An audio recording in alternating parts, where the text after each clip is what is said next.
What's going on, everybody? This is Living in Arizona Now, and today we are going to show you around some hidden gem small towns, since we all know you guys love the small towns in Arizona. If you guys are excited for this Hidden Gems exclusive travel guide, smash up the like button and let's begin.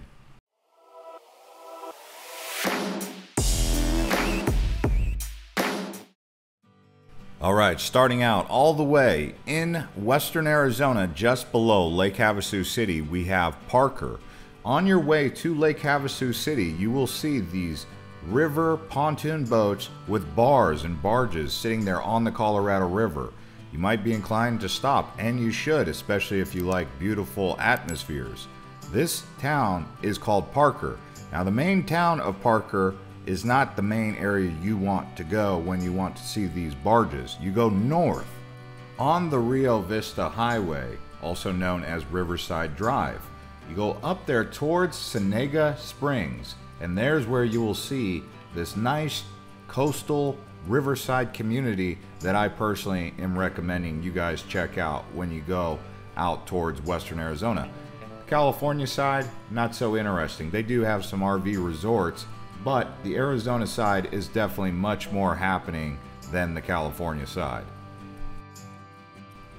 And the big draw out here is these RV resorts. So you can either bring your own RV, mobile home, motor home, whatever you like, or you go down there, call up one of the companies that have an RV rental service and see what they have available on the dates that you're going. So, you know, you can just camp out with one of these campsites right on the river that has full hookups.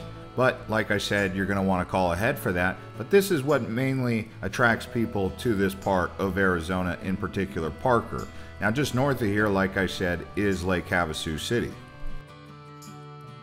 And if you so choose to make Parker your new permanent residence, they do have several different communities that are popping up, but typically because it does get so hot out here in the summertime, we're talking 110, 115, sometimes even 120 Colorado River hot, okay? People do typically make this a spring break destination or someplace to go in the fall. In the summer it does get hot out here, so just be aware of that. Alright, now headed back down south, we're going to Bisbee, up at over 5,000 feet elevation, and as I've said several times on the small towns videos, they do boast that they have some of the best weather in the country. Right now, if you were to go down there in the summertime, it would be hot, but Mediterranean climate type temperate. Okay, so the weather right now is 88 degrees at this destination, even in the middle of July. In the winter time, yes, they can at times get some snow, but what makes this place really special is the fact that it's an old historic mining boomtown. Some people would say, oh, Bisbee's a ghost town. No, it's not quite even close to being a ghost town. It actually has a population of 5,200 people. So it is one of the larger cities in that region of southeastern Arizona, actually. Now, aside from being an artsy kind of town like you would have in, say, Sedona or other areas across Arizona, because that's what Bisbee does attract, lots of artists. Some would call them more of the hippie free-loving crowd, and so it's got that kind of vibe here. But there's more to Bisbee than just the main drag here that you see. If you go past the Queen Mine, the old Queen Mine where they have the Sacramento Pit, the Lavender Pit, you go to South Bisbee. It gets out of the hills, and it's a lot more flat and open than it is in that canyon ravine where Bisbee original town was set up by the way, Phelps Dodge Mining Company.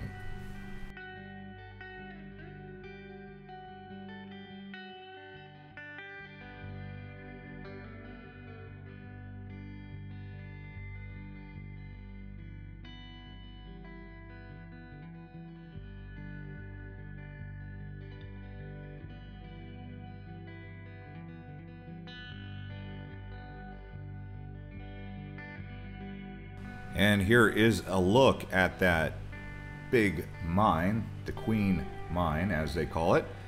This is the Lavender Pit and the Sacramento Pit. Big hole in the ground, you can drive right by it and take a look.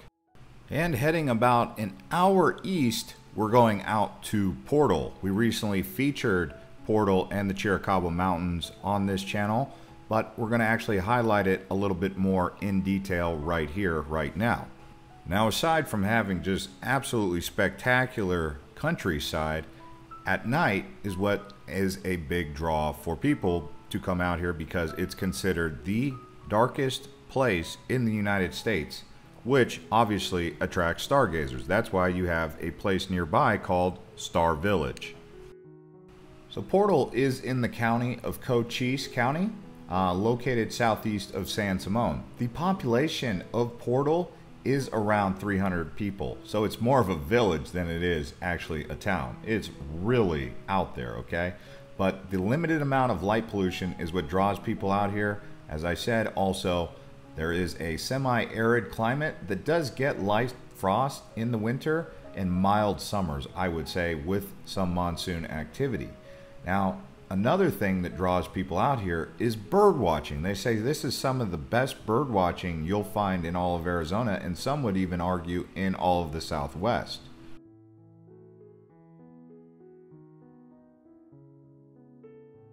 There's actually a lot of history that you can look up. As you dig deeper, the more you'll find about Portal. Sometimes just taking a trip down to this part of Arizona, you'll learn things that even I couldn't tell you in this whole little video here. But something else to keep in mind about Portal is that it's near the Chiricahua Mountains, and as you go up into the canyons of the Chiricahuas, you discover this Edenic type lush tropical, semi-tropical, arid wilderness area with lots of camping and hiking available in this area known as Cave Creek. So if you go on the map, you guys will see exactly what I'm talking about. And they've got natural springs coming out of this river valley, these gorges, and it just seems like such a magical place when you're down there. And it's not very densely populated, which is always good, considering what we're seeing with these overpopulated areas in Sedona and across the rest of the state. So if you guys do decide to visit Portal, you guys will probably be happy. Just be aware, from Phoenix, it's about 3 to 4 hours away. From Tucson, about 2 hours, give or take some traffic. So not the easiest one to get to, but in my opinion, if you're going camping, this is a place to check out.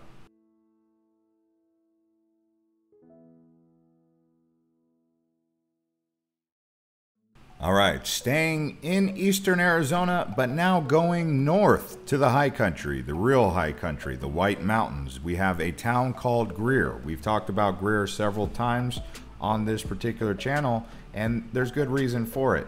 It did burn down. There was a fire several years ago, but it has since recovered. With that being said, when you're up here camping and enjoying nature, please do be conscious of your fire and any other outdoor activities that you're doing, and always pick up your trash because we want to preserve this area.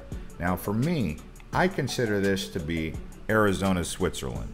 I know that's kind of a cliche term, but I would say if there was anywhere in Arizona that resembled the Swiss Alps, it would be the White Mountains, and in particular the town up there known as Greer. Something that not many people know about Arizona is it can have the hottest place in the country and also the coldest place in the country right here in Arizona in the same day. Now, how would that pan out? Well, let's just say Lake Havasu City reaches 114. And on that same day, Greer has a low of, say, 32 degrees. Yes, it does have that kind of climate zone change across Arizona. And so Greer being a cold place, bitter, frosty, cold winters, right next door is the Sunrise Ski Resort. But in the summer, absolutely beautiful up here. If you wanted a winter wonderland in the Christmas time frame, this is where you would go, and you would get snow, icy cold conditions like a winter wonderland right there in Greer.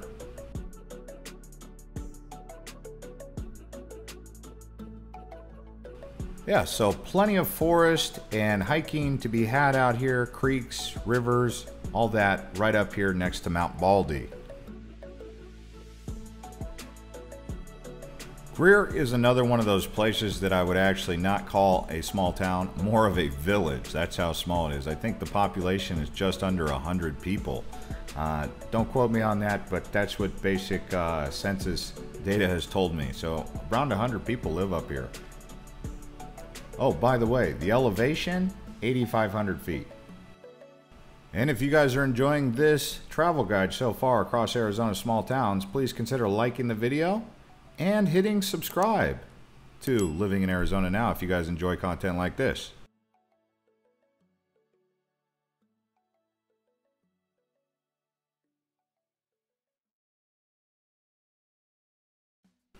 All right, guys, now we're going to head back down south to Tubac. Some would call it Tubac, but from what I understand and what I call it is Tubac, just in case you were wondering.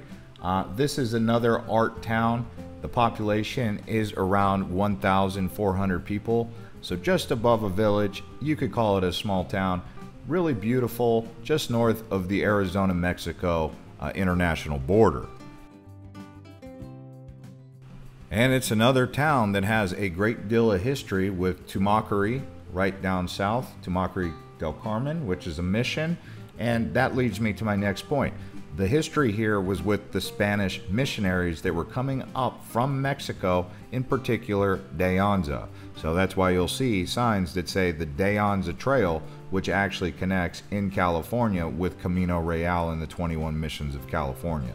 So along this trail here, you would see several missions. As you guys know, San Javier and also Tumacari, which I just talked about here. Some people call it Tumacacori, but it's actually Tumacari. I know it's hard to get these pronunciations correct, even if you live here, because there's some disputes about how to pronounce some of these words correctly, especially when it comes to the origin of the names. Just wanted to put that out there, so don't feel alone if you're having a hard time pronouncing some of these words. But yeah, as you can see, really an artistic type town. Lots of artists come down here. You walk around. I don't even think they really have any pavement down here, so you're going to be walking on dirt roads. Hope you don't mind. But another thing to point out about this area is the wineries. So Southern Arizona is known for its wineries.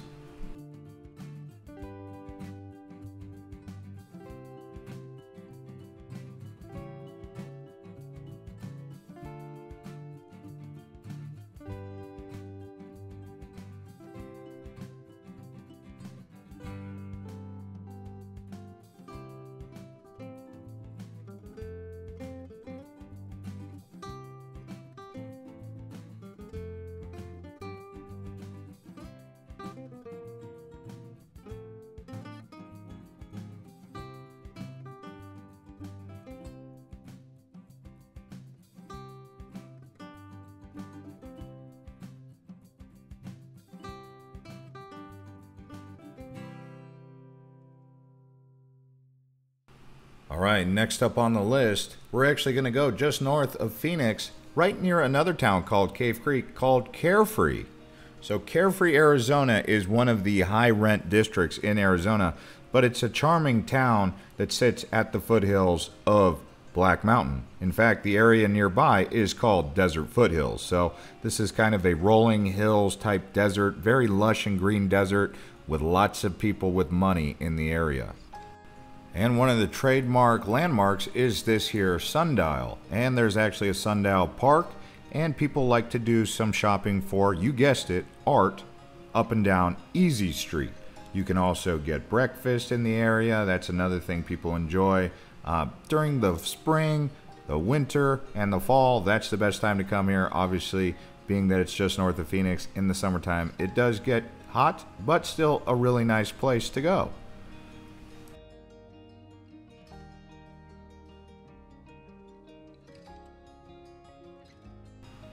If you did choose to live in a place like Carefree with a population of just around 2,500 people, you would be in more of a retirement community, I would say. The apartments they have and the condos they have around the base of Black Mountain are sought after and fairly expensive. So do keep that in mind if you're looking at a place like Carefree, a very small town environment to say retire or live. Just definitely be aware, very small town kind of feel north of Phoenix. Another area that's nearby that people like to go to if you're looking for an area, the Boulders, right next to El Pedregal.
All right, now we're gonna head all the way back north towards the White Mountains, but just over the Mogollon Rim before we get into the White Mountains, at the base of the Painted Desert that leads up towards Snowflake, we have a town which is actually the biggest population area we have on this list, Show Low.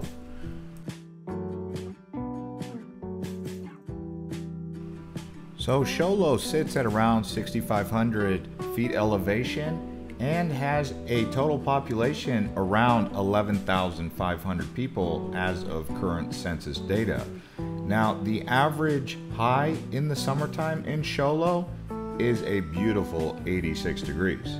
But in the wintertime, it can get as low as 22 degrees, sometimes even around 0 up here in Show Low. So do expect snow if you come up here during the winter time, or at the very least, very cold, brisk, windy conditions. Now, some people, they want to know, why in the heck do they call Show Low Show Low? Well, there were settlers who had a game of 7-Up, and whoever showed the lowest card, that actually ended up being the one who won out. So deuce of clubs, that's what ended up winning out. They named the main street after deuce of clubs, and that's how you got the name Show Low, Arizona.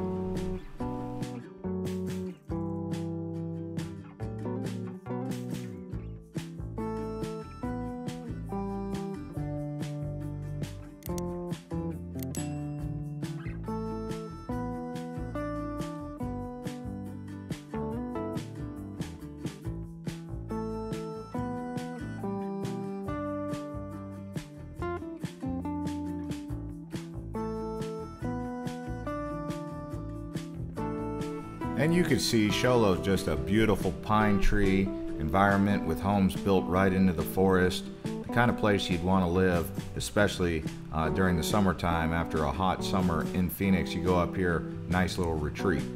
So yeah, we went across much of Arizona. There's so many different small towns. We'll have to list them all in another one.